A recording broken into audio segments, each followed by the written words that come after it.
Wakati na wasaa mwingine tena wa kimichezo, tunakuletea habari mbalimbali zinazojiri huko kwenye viunga vya burudani pamoja na michezo. Klabu ya wekundu wa Msimbazi Simba bado inajifua zaidi kuhakikisha ya kwamba yale malengo yao pendwa kabisa wanayotaka kuyatimiza safari hii hayaishi njiani.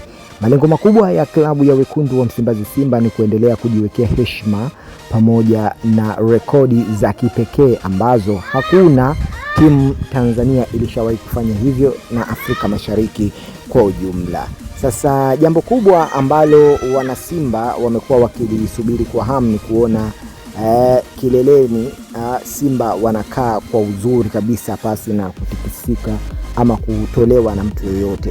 Na jambo ambalo limeingia katika vichwa vya habari ni mara baada ya mchezaji Lamine Yamal kutokea Barcelona kuonekana kuvutiwa zaidi na skills za baadhi ya wachezaji wa Simba. Unajua siku hizi kumekuwa kuna uwanda mkubwa sana wa mitandao ya kijamii. Mitandao ya kijamii siku hizi imekuwa ni mingi mno, na nguvu ya mitandao imefanya vitu mbalimbali viweze kufika kwenye mataifa mbalimbali. Sasa mchezaji Lamine Yamal ameonekana kuvutiwa zaidi na jinsi ambavyo mchezaji kama Bajober kutokea Simba anavyo perform vizuri anapokuwa uwanjani. Lakini hata hivyo pia klabu ya wekundu wa Msimbazi Simba ni klabu ambayo imehakikisha kwamba inatengeneza mfumo mzuri kwa wachezaji wake, na imeendelea kusisitiza mashabiki waendelee kuipa nguvu, kuishabikia pamoja na kuendelea kupambana zaidi kuhakikisha ya kwamba klabu ya wekundu wa Msimbazi Simba inafikia malengo, kwa sababu nguvu kubwa